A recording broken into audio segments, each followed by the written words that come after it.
NBA is in free fall collapse. And behind the scenes, there are people blaming Charles Barkley, and inside the NBA, you've seen Colin Cowherd and his sidekick, Jason McIntyre, making the argument that, hey, inside the NBA, they trash the NBA, they downgrade the game. It's Charles Barkley and Shaq's fault. That's why the NBA is in collapse. That's why it's losing its relevance. That's why its ratings are down. That's why everybody's criticizing it. And McIntyre and others seem to want everybody to just put blinders on and to sell a weakened, softened, lazy game as great. That's what you do, blah, blah, blah. And so there are people blaming Charles Barkley. And Charles Barkley said, it ain't my fault. The NBA is in free fall because of the idiots over at ESPN who don't know how to talk about basketball. And they have, with Charles Barkley, again, he can't say all this because he's slightly reluctant and he doesn't want to go too far. But he's like, I'm the gold standard in studio sports TV. And ESPN has bought a knockoff handbag called Kendrick Perkins to pretend to be me on these NBA studio shows. And I'm offended by it. Why do y'all got this bad knockoff version of me, Kendrick Perkins, who I'm Charles Barkley. I'm one of the 20 greatest NBA players of all time, certainly in the top 25. I'm a legend. I'm a former MVP. I played in the NBA when the games and the titles and everything really mattered.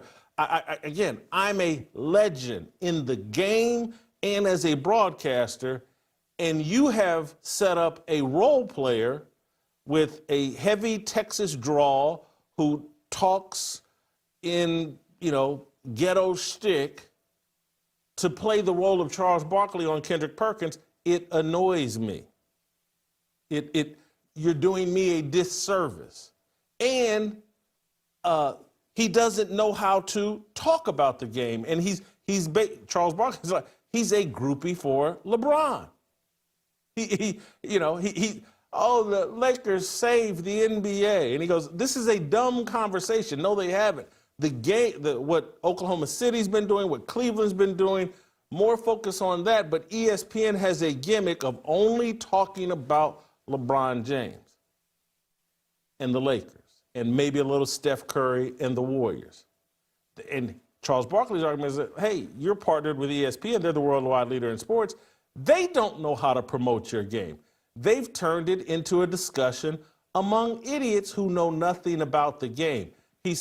Charles Barkley is saying Kendrick Perkins never mattered in the NBA, and Stephen A. Smith doesn't know a damn thing about the NBA, and he's got this fraudulent resume as some sort of former college basketball player. You got a clown. And Charles Barkley sat and watched yesterday.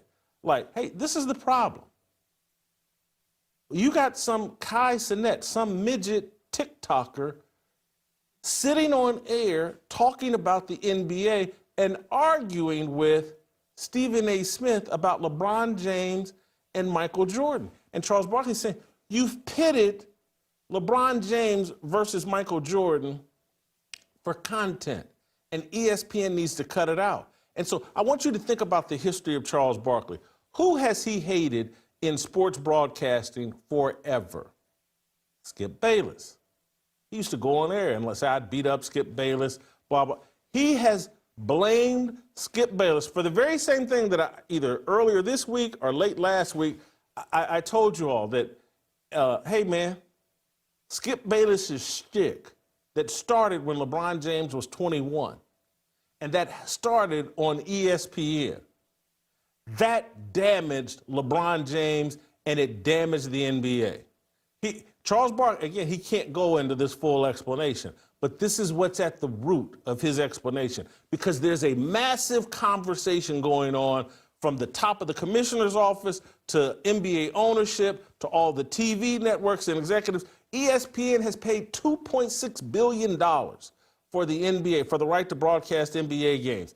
ESPN has walked away from Major League Baseball And so there's a lot of pressure on the NBA to justify all the money that's being paid for its TV rights. And there's a lot of finger pointing going on. And Charles Barkley saying, ESPN and their idiotic shtick of pitting two great players, this violent feud that's been going on, verbal feud that's been going on between LeBron James fans and Michael Jordan fans, it's unhealthy. It's not good for the game. It's made Skip Bayless rich, and now it's going to make Stephen A. Smith even richer.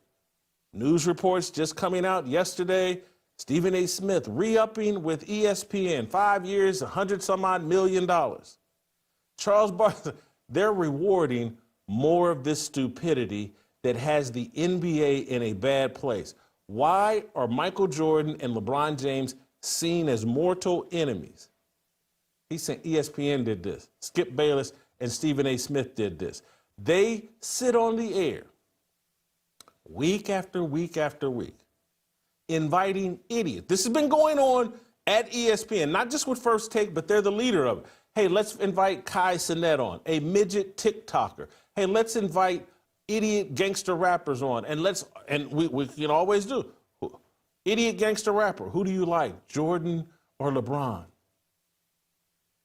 Barkley said ESPN has dumbed down the conversation about sports and made LeBron fans not like Michael fans, LeBron fans not like Michael Jordan, Jordan fans not like LeBron James.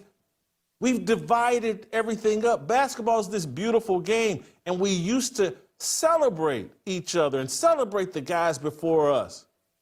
But now ESPN, driven by Skip Bayless and Stephen A. Smith, and this whole embrace debate movement started by Jamie Horowitz that has never gone away, it's destroyed the NBA. So again, Barkley's pointing the finger at ESPN. LeBron James, he's pretending like he's upset about Bronny James and the way Stephen A. Smith talks about Bronny James. That's the justification, because he doesn't want to tell LeBron James, or he doesn't want to tell Stephen A. Smith and the rest of the media what he's really upset about. He's never liked the way he's been covered by ESPN. LeBron James, as I said, and some of you all don't understand me, and Steve Kim came on here and just defended or just attacked me for my argument that, like, hey man, I'm just telling you, LeBron James is sitting there saying, ESPN, Skip Bayless, and now Stephen A. Smith, they have been milking the LeBron James cow for 20 years straight.